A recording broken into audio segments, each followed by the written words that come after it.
This is an end of Aries season astrological report. I'm going to cover the full moon that we just went through a few days ago.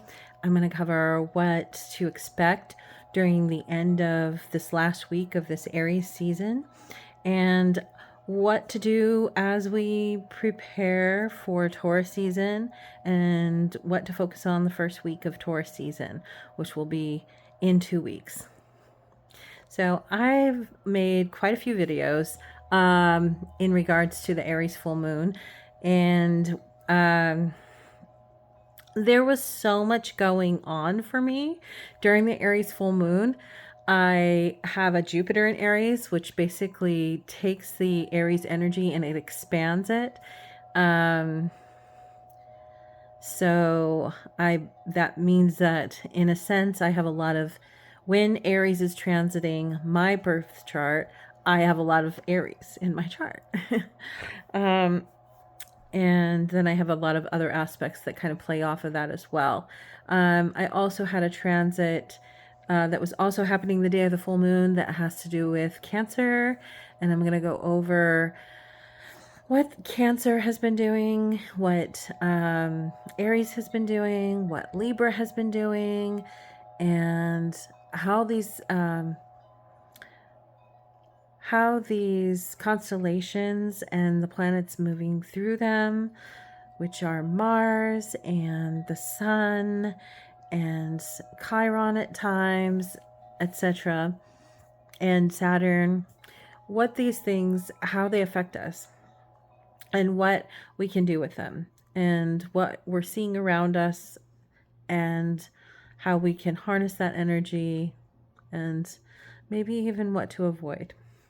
So, coming up, Aries season started March 20th, around March 20th.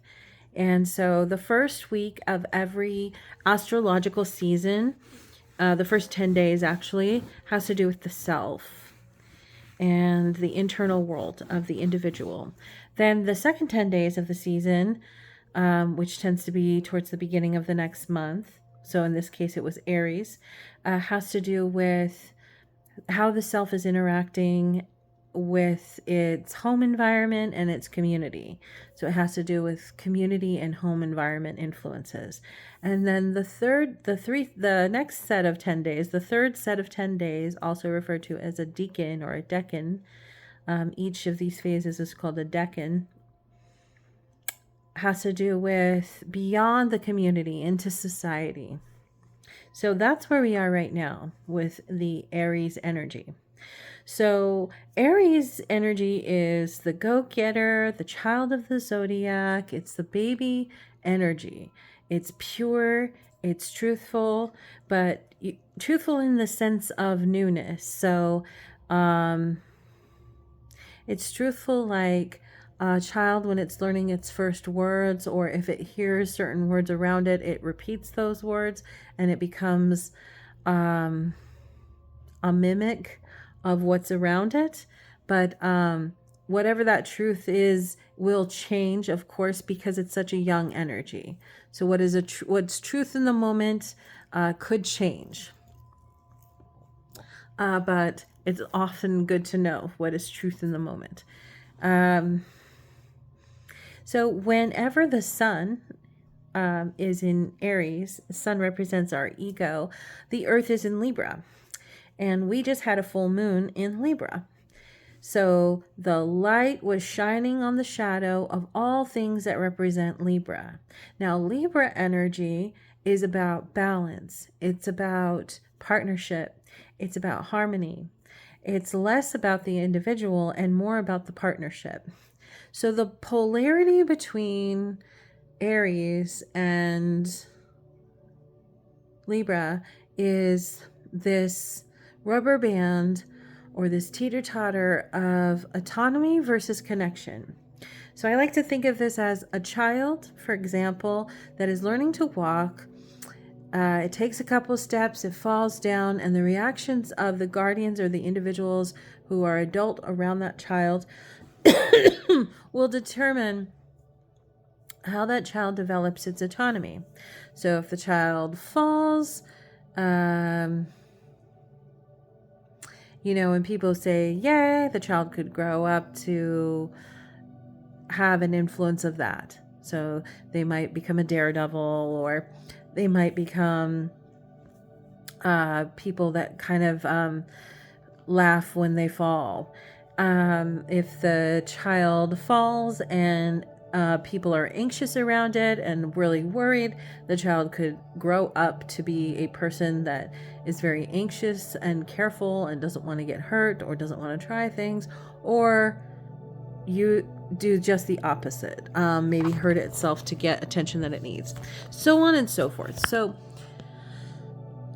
those moments, just like the potty training moments, determine how we are with our autonomy versus our connection with others.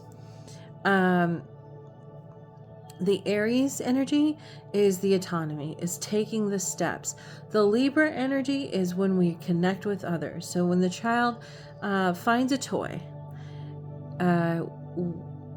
the environment around it, whether or not it allows it to play with that toy, the people around it, if they share that toy, if they show that child how to use that toy, or if they become possessive of that toy, or if they bring another toy to show the child how to use that toy too.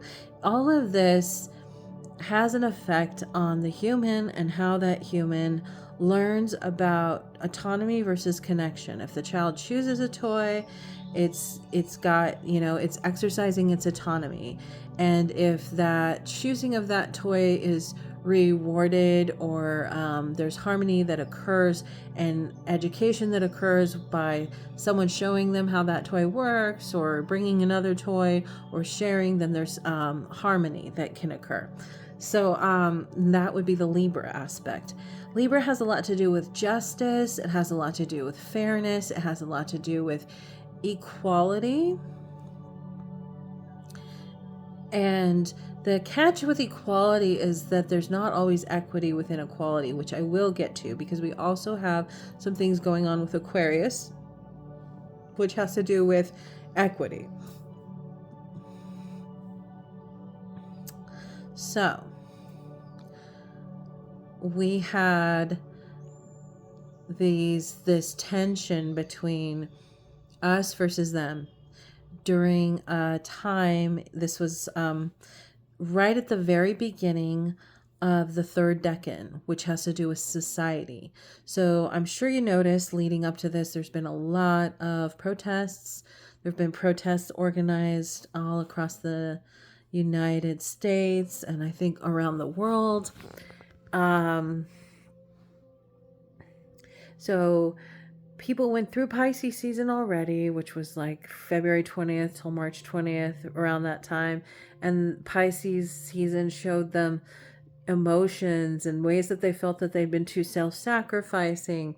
And so they went through that, and then they get to Aries season and they're like standing up for what feels unjust, what feels like they were too self-sacrificing, what freedoms do they want. Aries is a lot about freedom. It's a lot about the freedom to begin anew. And so we have the culmination of like that pressure of that cooker that had been boiling and bubbling with that fire and that water. On the full moon, we had Cancer, and it was in Mars. And Mars is also fiery. It has to do with our drive. Freud said that we're driven towards death, or we're driven towards sex, which is also another way of looking at that would be creation. And Mars is about destruction. Cancer can oftentimes be about creation. It's a culmination of water and earth, and sometimes it can be looked at, if you're looking at it in an abstract form, you can see a lot of trees or a jungle or the marshes. Cancer in Mars is not a super comfortable place to be, but it definitely makes people feel driven towards feeling those feelings. And Cancer is depicted with the symbol of a crab. And sometimes Cancerians or Cancer energy can be called crabby. It's is very psychic, and it's all about noticing all the times these things have happened before. And it begs the question, do we repeat this cycle that has occurred time and time again, or do we try to make a change? Cancerian energy tends to put others before self, similar to Libra energy. So both Libra energy and Cancerian energy have this need and this purpose in life to learn to prioritize the self over others, because prioritizing others over the self is already a skill that has already been met, and to balance that, the opposite needs to occur. Whereas Aries need to learn to be in Aries energy needs to learn to be in relation to others. So we had that going on, along with the light is shining. The sun is shining on the moon, bringing up all the shadow of all the things that we have felt were unjust. As in Libra energy has to do with justice, and then the full moon. So there was a lot going on. There was, this realization not only of all this stuff that had been boiling and bubbling during Aries season, which was, you start off in the first 10 days, the first 10 degrees, it's this Aries energy, which can be pushy. It honks at the red light. And you're like, what are you honking at? It's red. Or, in this second set of 10 days, the first 10 days of the month, after the first 10 days of the season, people are honking at green lights, and you're like, the light literally just turned green. Why are you honking? Or they're just being general jerks, that can happen, because what's happening there is there's suddenly all this energy, and Aries is pure energy of fire. And in our societies, we don't necessarily have a place for stuff like that unless it's in an arena, unless it's in like some kind of sports arena, which is preserved for people that we pay a lot of money to entertain us, to go have that energy for us. And then the only energy we use is like by, cheering them on, or if we're an athlete or we're very athletic. But a lot of us, have sit down jobs during the day, and we're not allowed to be like getting up and moving around. When I used to have a couple of really big dogs before they died of old age, I would take them to the dog park, and I noticed, different times of the day, it's different vibes. So the time of the day around 4 and 5, those were the people who sat in those 9 to 5 jobs. And they were so contained that they were the ones that let their dogs run wild, and there would be dog fights, and it would be total chaos. And, each hour of the day was kind of different. You had the people who would be out super early in the morning, before the workday would start, before 9 a.m., like, the 6, 7, 8 a.m.ers. Those were the ones whose dogs were like perfectly well trained. They might not be on leash, but they were in stride with the owners, like every step of the way. They were the kind of dogs you could tell probably spends like a week out of every month in some kind of boot camp for doggies. I don't know, but there's a different flow and a different energy to each astrological sign and each astrological season. And the season is determined by when the sun moves through it. And the sun has to do with our egos. So the egos of Aries it's like beginner. It's like go, go, go. It's like, what are you waiting for? It's not about finishing. It's not about, getting halfway through. It's about starting something. You want to be starting something. So, on that full moon last Saturday, a lot of people were like, God, I see how these things have happened before. And we were just starting to get into that decan that has to do with societal. Whether you recognize it consciously or not, you're feeling it. You're feeling not just the feeling of how it affects you individually at that point, or how it affects you in your community, but you're feeling the feelings of how it's affecting you on a societal basis. And that's huge, those are big feelings to be feeling.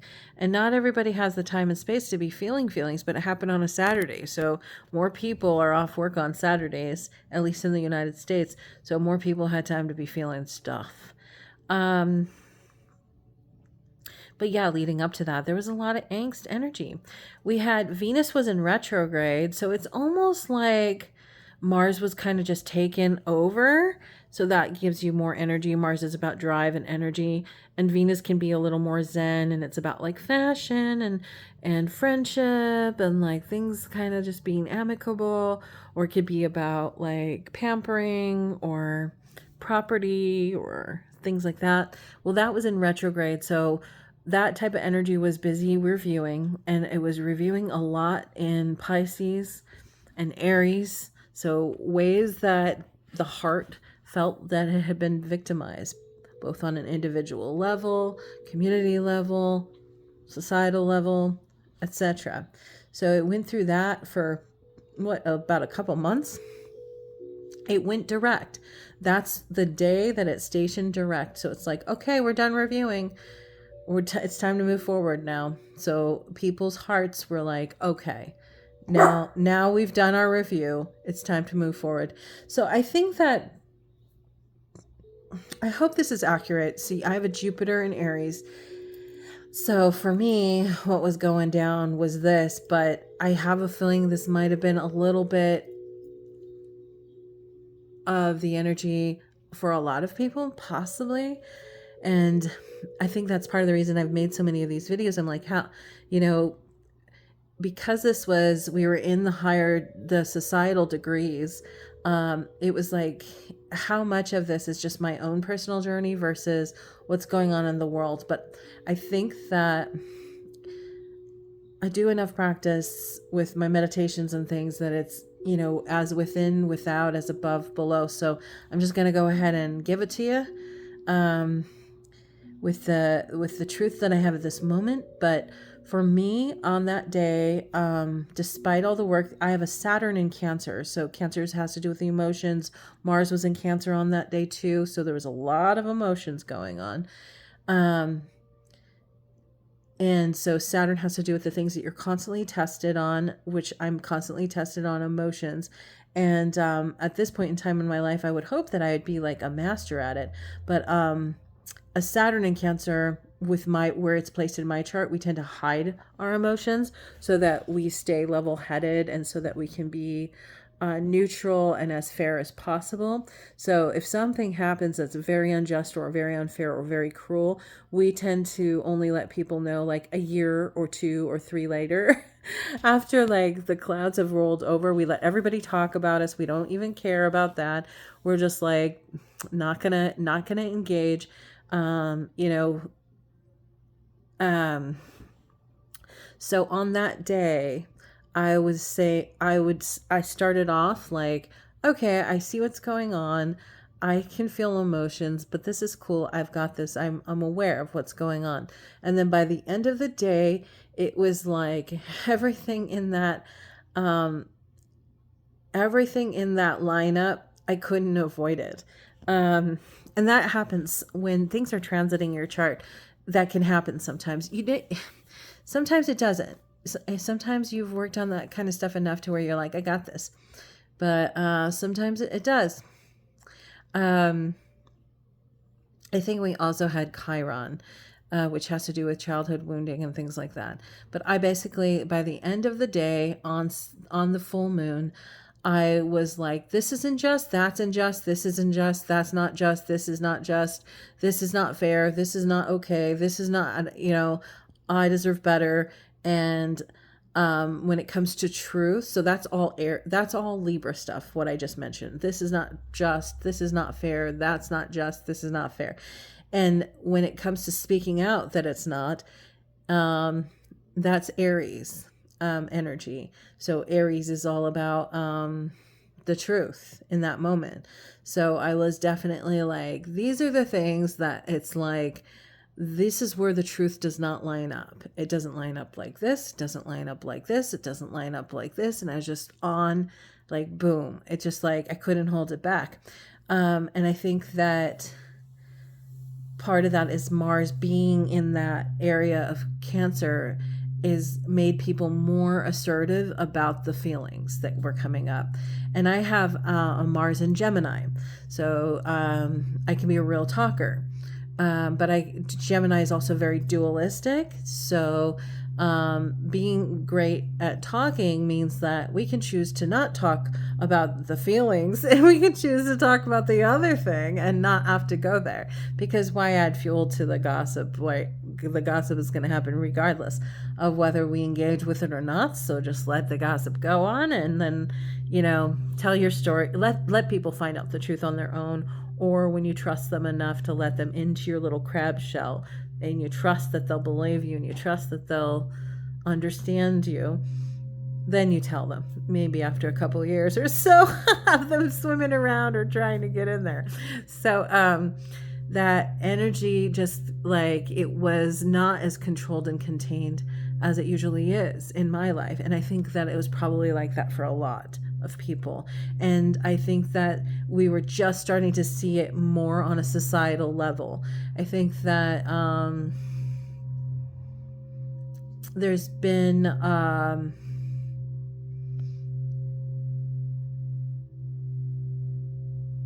more of a I'm feeling the need to filter myself right now, but I think the protests are a really good example of that.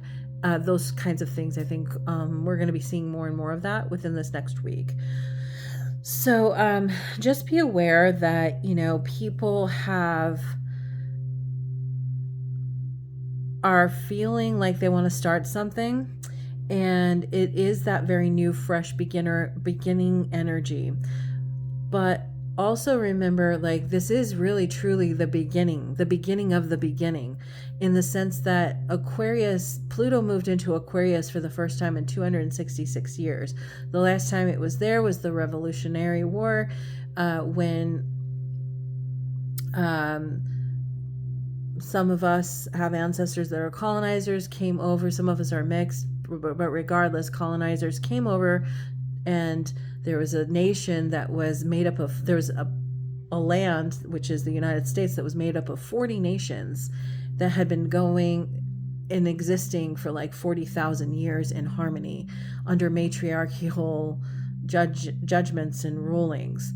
And that was disintegrated and disemboweled and just eradicated for this brand new country. And compared to other countries, the United States is like a teenager as far as when it comes to the age. We're still very young. So that was the last time this transit happened, where Pluto moved into Aquarius, or Pluto moved into Capricorn. And Capricorn's all about building structures and maintaining traditions. So we had people coming over here wanting freedom, kind of like with Aries energy, I want that freedom, but they were perpetuating the oppression that they came from, which was imperialism, and they were putting that onto the democracy that already existed on this land. So just be aware that this is really the beginning of the beginning. When April 20th hits, start pampering yourself, because then we're in Taurus season, and those first 10 days are all about your inner world and your inner sanctuary. So just pamper, pamper, pamper. Take really good care of yourselves from like April 20th till April 30th, and I'll get back to you soon. I'll see you on the other side.